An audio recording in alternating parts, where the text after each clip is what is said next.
이제 하나님께서 주신 말씀 함께 보도록 하겠습니다. 오늘 우리에게 주신 하나님 말씀은 신약 성경 마가복음 5장 25절에서 34절까지 말씀입니다. 제가 가진 성경으로 신약 61면에 있습니다. 마가복음 5장 25절에서 34절까지 말씀입니다. 다 찾으셨으면 저와 여러분 한 절씩 교독하겠습니다.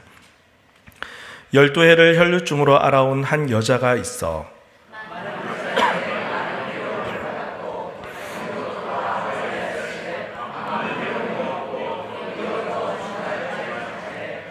예수의 소문을 듣고 무리 가운데 끼어 뒤로 와서 그의 옷에 손을 대니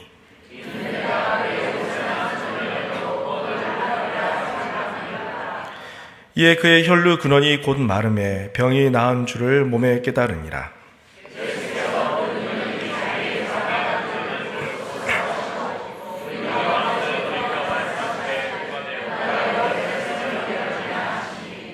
제자들이 여짜오되 무리가 애워싸 미는 것을 보시며 누가 내게 손을 대었느냐 물으시나이까 하되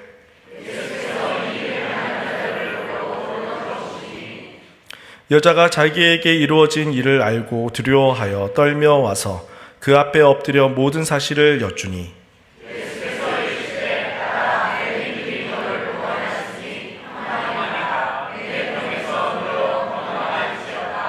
아멘.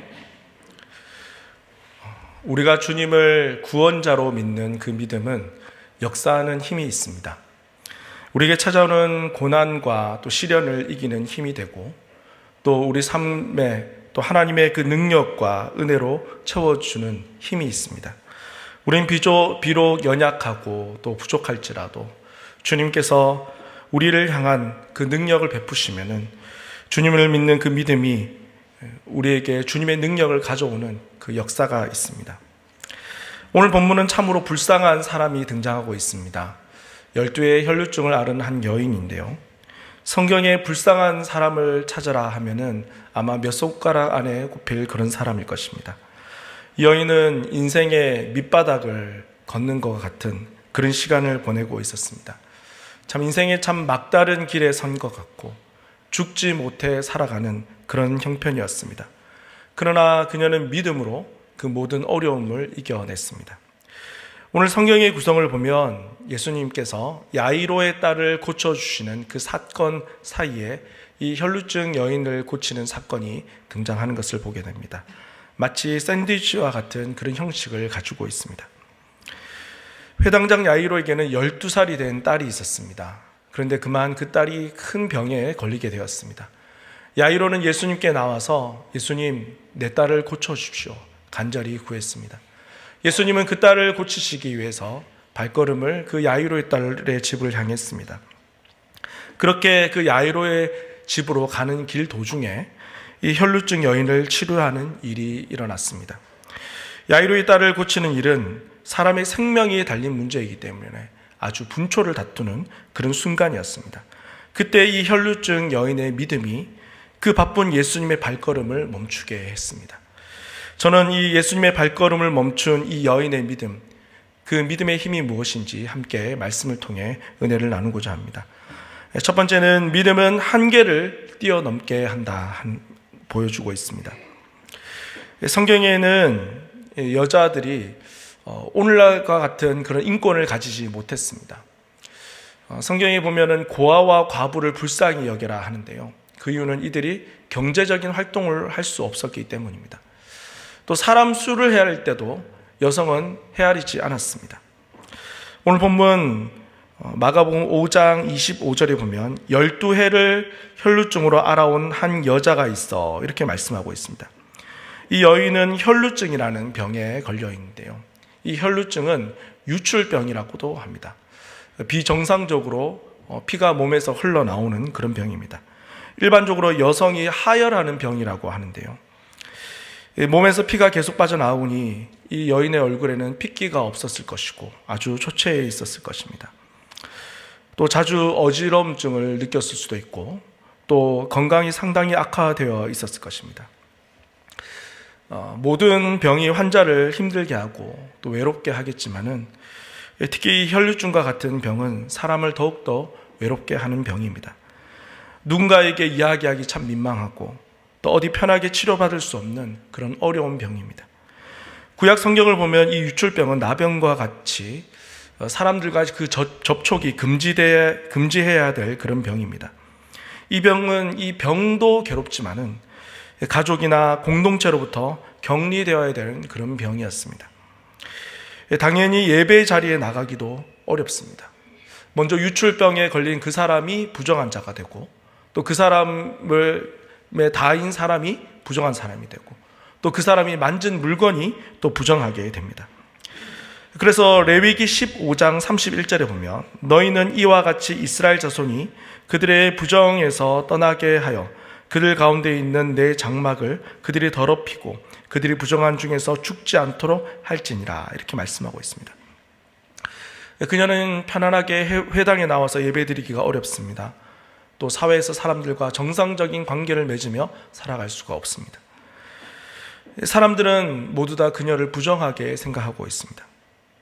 진짜 하나님의 은혜가 필요하고 또 치유가 필요하며 위로가 필요한 사람이 바로 이런 사람인데 예배 자리에 자유롭게 나올 수가 없습니다. 우리도 한번 생각해 보면 참 예배 자리에 나오고 싶지만은 나올 수 없는 사람들이 지금도 존재하고 있습니다. 그렇게 볼 때 오늘 우리가 이 자리에 앉아 있는 것이 얼마나 감사한 일인지 다시 한번 생각해 보게 됩니다. 마가복음 5장 26절에 보면 많은 의사에게 많은 괴로움을 받았고 가진 것도 다 허비하였을 때 아무 효험이 없고 도리어 더 중하여졌던 차에 이렇게 말씀하고 있습니다. 이게 참 한 구절인데요.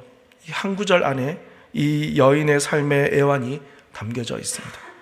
그녀는 병을 고치기 위해서 많은 노력을 했습니다. 그래서 많은 의사를 찾았습니다.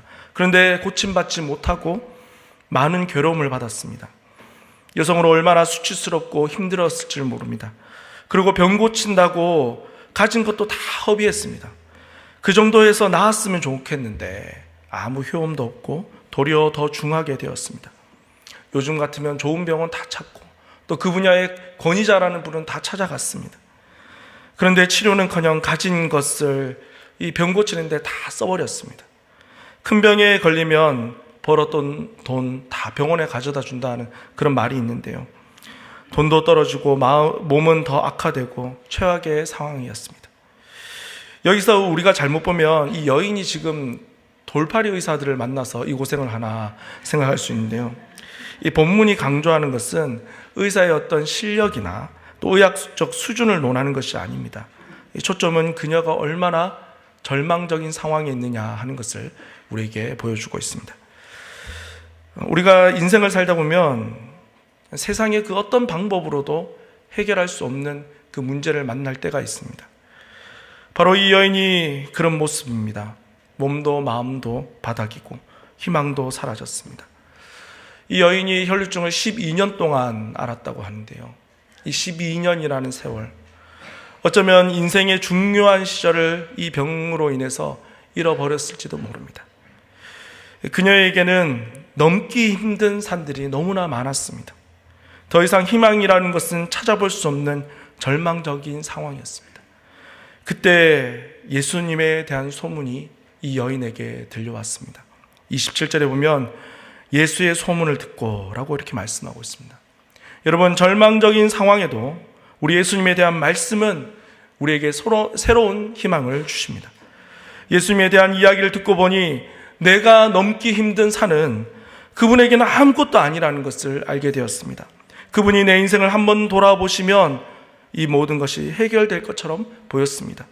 그녀는 자신의 절망적인 이 상황을 그분께 맡기고 싶었습니다. 이제 한계를 뛰어넘어서 그분 앞에 나아가고 싶었습니다. 믿음은 우리를 주님께 맡기는 것입니다. 이런 믿음을 가지면 우린 더 이상 내 자신을 탓하지 않고 환경을 탓하지 않습니다. 오직 모든 것이 가능한 주님을 의지하게 됩니다. 하나님을 믿기 때문에 모든 한계가 우리 앞에서 사라져 나갑니다. 혹시 이곳에 함께 하시는 성도님들 가운데 절망 가운데 있는 분이 있으십니까? 지금 여러분들에게는 어떤 한계를 가지고 있습니까? 믿음은 한계가 많은 나를 보는 것이 아니라 한계가 없는 전능하신 하나님을 의지하는 것입니다. 늘 잘 되는 사람이 어디 있습니까? 또 항상 성공하는 사람이 어디 있습니까? 누구나 고난을 만나기도 하고 또 어려움을 겪게 됩니다. 그러나 이런 상황에서도 하나님이 우리의 소망 되심을 믿고 나아갈 때 주님의 능력이 우리 가운데 임하는 것입니다. 믿음은 한계를 뛰어넘게 하는 힘이 있습니다. 그러므로 믿음으로 다시 주님께 나오시길 바랍니다. 전능하신 주님을 바라보고 믿음으로 나아가는 우리 성도님들 될 수 있기를 바랍니다.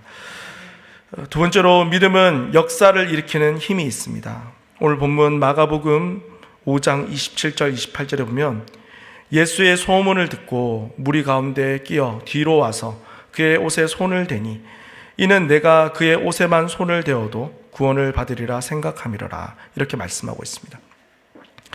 이 12해 동안 혈루증을 앓았고 이제 더 심해진 이 상황 가운데 예수님에 대한 소문은 이 여인에게 어둠 속의 한 줄기 빛과 같았습니다. 여인에게 전해진 예수님에 대한 소문은 그분은 어떤 병도 고칠 수 있다 하는 것입니다.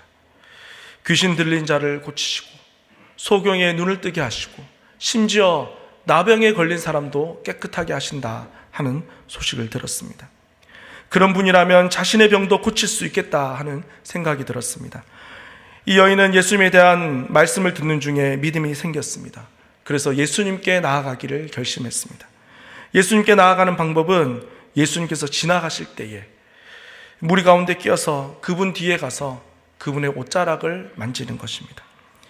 혈루증에 있는 자신이 직접 다가가는 것은 너무나 어려운 일이라 생각했습니다. 그러나 그분은 능력이 많으시니 그분의 옷자락만 만져도 고침을 받겠다 하는 그런 믿음이 있었습니다. 그 여인의 믿음은 가만히 있는 것이 아니라 실천하는 믿음이었습니다. 생각으로 끝나는 것이 아니라 행동으로 옮기는 믿음이었습니다. 그 믿음이 놀라운 기적을 일으켰습니다. 드디어 예수님의 옷을 만졌을 때 놀라운 일이 일어났습니다. 마가복음 5장 29절에 이에 그의 혈루 근원이 곧 마름에 병이 나은 줄을 몸에 깨달으니라, 이렇게 말씀하고 있습니다. 대부분 예수님의 그 치유 사역들은 예수님이 직접 대면하고 또 직접 고치시면서 이루어졌습니다. 그런데 지금은 주님의 의사와 전혀 상관없이 이 여인이 일방적으로 주님의 옷에 손을 대었는데 기적이 일어났습니다. 바로 이것이 믿음의 힘이죠. 어떻게 보면 이 여인이 예수님의 능력을 가져간 것처럼 보입니다. 우리 주님이 그 능력을 빼앗길 그런 분이십니까? 주님이 그 믿음을 보시고 그 능력이 나가도록 허용하신 것이죠. 여기에서 초점은 주님의 옷이 뭐 특별하고 또 옷에 무슨 능력이 있는 것이 아닙니다. 옷을 만졌다는 것이 중요한 것이 아니라 믿음을 가진 것이 중요한 것입니다. 주님 앞에 나설 용기가 없지만 그 능력의 주님이라면 나를 고칠 수 있다 하는 믿음이 있었기 때문입니다. 지금 이 여인이 주님을 알면 얼마나 알겠습니까? 그가 아는 것은 소문으로 들은 것이 예수님에 대한 전부입니다. 어떻게 보면 아주 초기적인 단계의 믿음입니다. 그러나 이 순간 자신이 고칠 분은 오직 주님이라는 그런 믿음을 가졌습니다. 누구나 초신자 시절이 있는데요, 그때 믿음은 무언가 엉성하고 올바른 지식을 갖추지 못할 때가 있습니다. 예전에 교회에서 성경 퀴즈 대회를 하는데 풍랑이 일 때 큰 물고기 뱃속에 들어간 사람이 누구입니까? 누가 손을 들고 정답! 피노키오! 이렇게 이야기합니다. 동화 이야기인지 성경 이야기인지 모르고 에베소서를 예배소서라고 하박국을 호박국이라 하고, 우리가 대단한 지식을 가지지 못해도 주님을 향한 이런 믿음을 가질 수가 있습니다. 물론 궁극적으로 성경을 깊이 연구하고 교리적인 이해를 잘 갖추고 올바른 신앙 고백을 가지고 이런 성숙한 믿음을 가져야 합니다. 그러나 그런 지식이 부족하지만 지금 우리의 수준에서 참된 믿음을 가지고 주님께 나의 인생을 맡기면 주님은 그것을 믿음으로 여겨주십니다. 여러분, 오늘날 성도들은 그 여인보다 많은 지식을 가지고 있습니다. 이 시대에 성도를 향한 양육 프로그램이 참 많이 있습니다. 우리 교회도 훈련이 많이 있고요. 그런데 우리에게는 이런 원초적인 믿음, 주님을 향한 순수한 믿음이 사라져가고 있지 않습니까?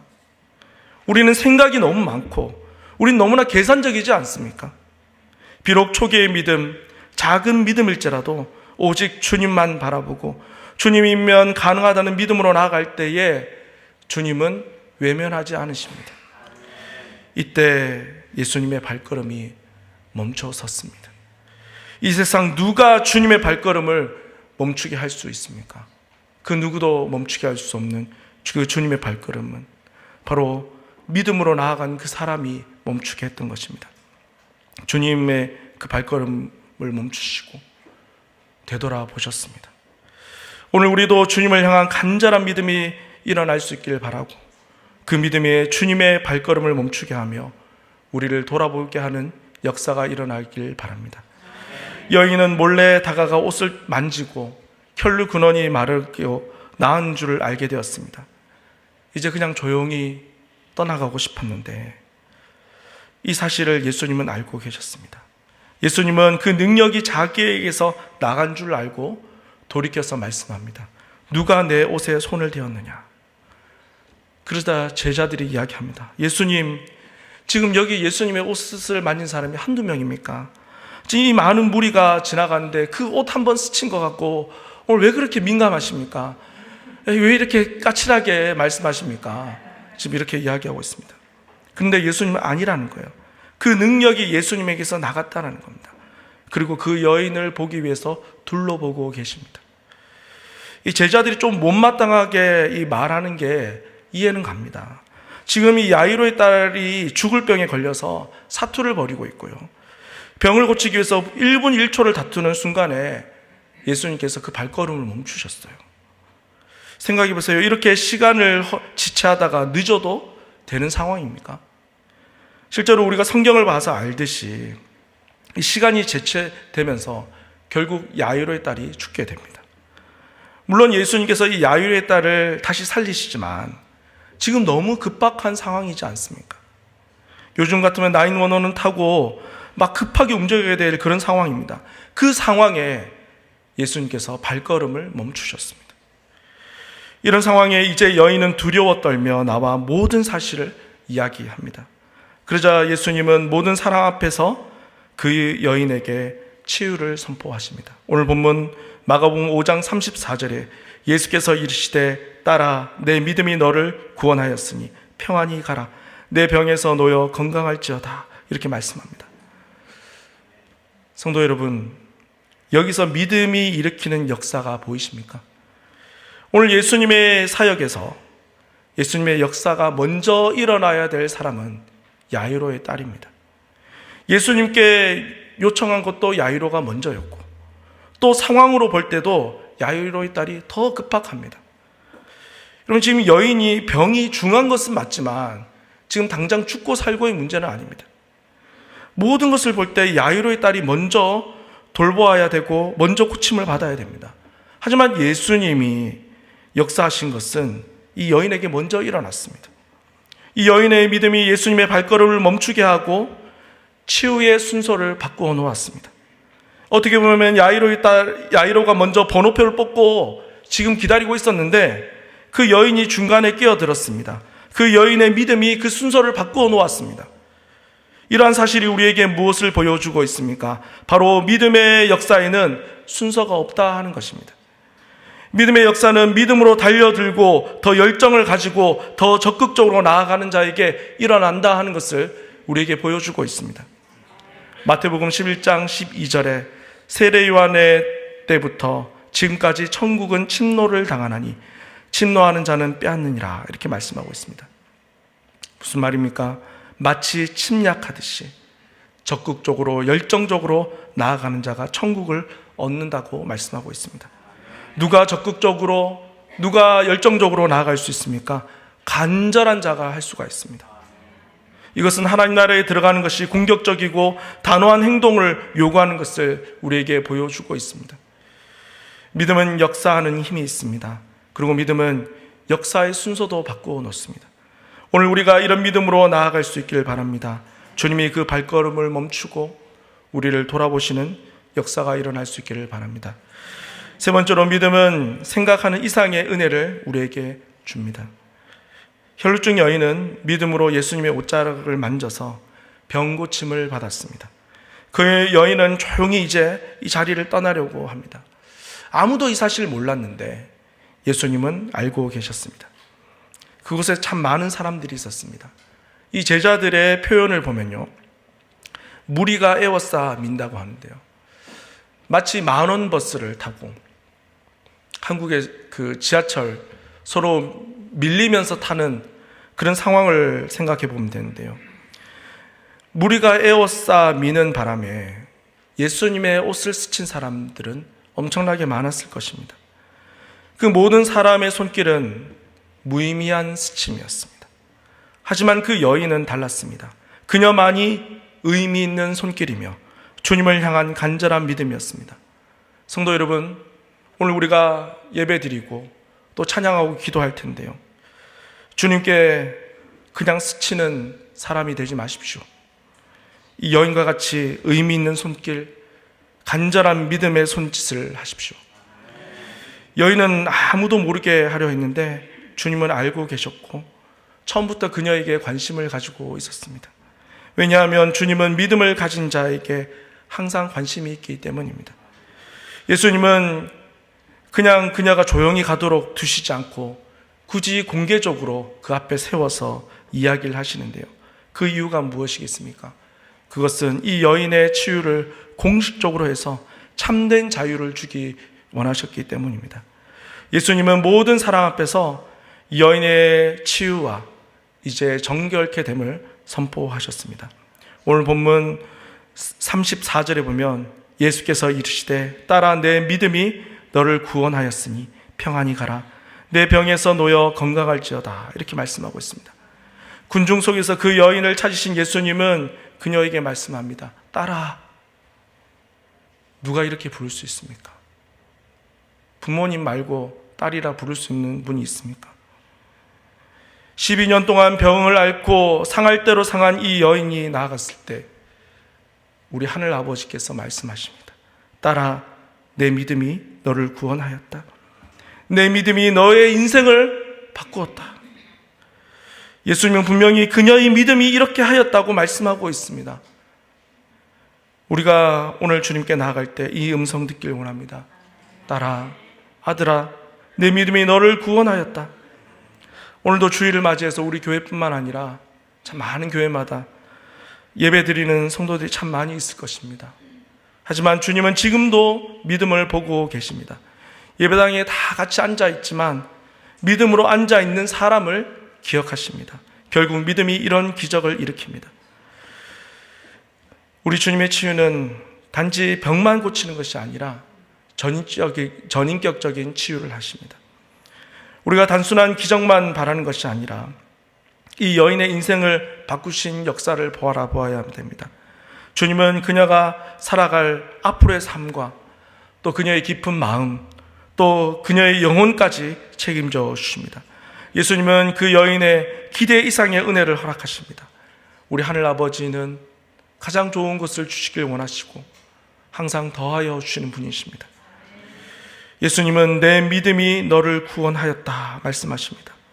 여기서 그냥 병만 고치실 수만 있는데 그것만이 아니라 구원까지 말씀해 주십니다. 이제 혈루병을 낳은 이 여인은 그 다음에 또 다른 병이 걸릴 수도 있고요, 앞으로 다른 어려움을 만날 수도 있습니다. 하지만 예수님은 이 모든 것을 뛰어넘어서 영원한 축복을 약속하십니다. 우리가 주님을 믿고 의지하며 나아가는데 그 믿음은 우리를 영생으로 인도합니다. 그리고 그 믿음조차 하나님께서 주신 선물이라는 것을 알게 됩니다. 진짜 믿음은 모든 것을 은혜로 바꿉니다. 그래서 나의 나 된 것은 주님의 은혜라는 고백밖에 없습니다. 예수님은 또 평안히 가라고 말씀하십니다. 이제 병 고침 받았으니까 됐다, 이것이 아닙니다. 주님께서 평안히 가라는 것은 평안을 허락해 주신다 하는 것입니다. 우리가 많은 것을 가졌다고 평안이 옵니까? 내가 그 평안을 이룰 수 있는 것입니까? 평안은 주님이 주셔야지 참된 평안이 될 수가 있습니다. 평안은 주님께서 우리에게 주시는 축복입니다. 믿음이 있으면 평안이 찾아옵니다. 앞으로도 우리 삶에 문제가 찾아오겠지만 주님께서 평안을 주시면 우리는 평안할 수가 있습니다. 시편 4편 8절에 보면 내가 평안히 눕고 자기도 하리니 나를 안전히 살게 하시는 이는 오직 여호와시니이다. 이렇게 고백하고 있습니다. 주님께서 주시는 그 참된 평안을 누릴 수 있는 여러분들 될 수 있기를 바랍니다. 예수님은 그 여인의 바램처럼 그 병을 고쳐주실 뿐만 아니라 이제 완전하게 된 것을 선포하셨습니다. 혈루증에 걸린 이 여인은 부정하다고 모두 다 생각하고 있었습니다. 그런데 이제 그녀가 고침받았고 이제 정결하게 된 것을 주님은 많은 사람들 앞에서 확증해 주었습니다. 이것은 여인의 마음의 상처까지 치유해 주시는 것입니다. 이제 모든 사람 앞에 당당하게 설 수 있습니다. 하나님께서 주시는 것은 완전한 것입니다. 이제 사람들과 어울릴 수 있고 또 삶의 자리로 되돌아갈 수 있습니다. 12년 동안 쌓였던 아픔과 상처가 한순간에 씻어지는 순간입니다. 그리고 진정한 자유를 누리게 되었습니다. 에베소서 3장 20절에 보면 우리 가운데서 역사하시는 능력대로 우리가 구하거나 생각하는 모든 것에 더 넘치도록 능히 하실 이에게 이렇게 말씀하고 있습니다. 우리는 항상 우리가 구하거나 생각하는 것이 있는데요, 주님은 이것보다 넘치도록 주시는 분이십니다. 항상 우리의 경험에 의해서 우리는 그만큼 생각하고 그만큼 기도할 수밖에 없습니다. 그러나 주님은 그 정도가 아니라 항상 더하여 주시는 분이십니다. 믿음은 생각 이상의 은혜를 줍니다. 우리가 상상할 수 없고 경험할 수 없는 은혜를 주님께서 우리에게 부어주십니다. 오늘 말씀은 믿음이 어떤 역사를 일으키는지 우리에게 보여주고 있습니다. 믿음은 한계를 뛰어넘습니다. 절망적인 상황에 있을지라도 믿음을 가지고 나아가면 주님은 그 믿음을 귀하게 여기십니다. 주님의 옷자락만 만져도 고침받겠다는 그 믿음이 주님의 발걸음을 멈추게 하고 역사를 일으킵니다. 저는 지난 한 주간도 우리 성도님들에게 많은 기도 제목을 받았습니다. 저마다 참 절박한 기도 제목들이 있었습니다. 그 기도 제목을 받았을 때 참 그 기도 제목을 가지고 기도하게 되는데요, 주님 돌보아 주옵소서. 주님밖에 없습니다. 주님이 한번 살펴주십시오. 이렇게 참 간구하며 하나님 앞에 나아갔습니다. 오늘 우리가 예배 가운데 앉아있고 기도로 나아갈 텐데 우리가 믿음으로 나아갈 수 있기를 바랍니다. 주님의 발걸음을 멈추는 그 역사가 우리 가운데 일어나길 바랍니다. 또한 어떤 상황에서도 주님께 더 적극적으로 나아가는 성도님들 될 수 있기를 바랍니다. 주님은 우리의 생각 이상의 은혜를 주십니다. 우리의 기도와 생각을 넘어서서 역사하시는 그 하나님을 붙들 수 있기를 바랍니다. 따라 내 믿음이 너를 구원하였으니 평안히 가라. 내 병에서 놓여 건강할지어다. 이 주님의 음성을 듣게 되는 모든 성도님들 될 수 있기를 바랍니다. 이제 오늘 우리에게 주신 말씀을 생각하면서 함께 찬양했으면 합니다. 온 땅의 주인 찬양할 텐데요, 우리 주님은 온 땅의 주인이십니다. 그분이 우리를 아십니다. 우리의 작은 손짓도 우리의 작은 믿음도 주님은 우리를 돌보시고 귀하다 여기시며 우리를 살펴주실 것입니다. 그런 마음으로 함께 찬양하겠습니다.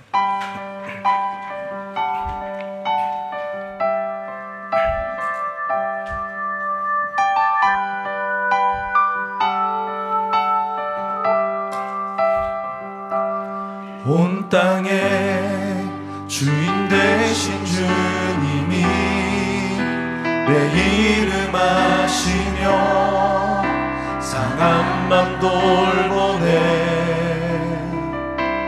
어둠을 밝히시는 새벽별 방황하는 내 맘 주의 길 비추시네. 나로 인함이 아닌 주가 행하신 일로 나의 행함이 아닌 오직 주로 인하여 나는 없는 꽃과 같네. 바다에 있는 파도 안개와 같지만 주는 나를 붙드시고 부르짖음 들으시며 날 위하다 하시네. 주님은 나의 죄를 보시고 사랑의 눈으로 날 일으키시네. 바다를 잠잠하게 하시듯 내 영혼의 폭우 고요케 하시네. 나로 인함이 아닌 주가 행하신 일로 나의 행함이 아닌 오직 주로 인하여 나는 오늘 피었다시는 이름 없는 꽃과 같네. 바다에 있는 파도 안개와 같지만 주는 나를 붙드시고 부르짖음 들으시며 날 위하다 하시네. 나는 오늘 피었다 지는 이름 없는 꽃과 같네. 바다에 있는 파도 안개와 같지만 주는 나를 붙드시고 부르짖음 들으시며 날 위하다 하시네. 나는 오늘 피었다 지는 이름 없는 꽃과 같네.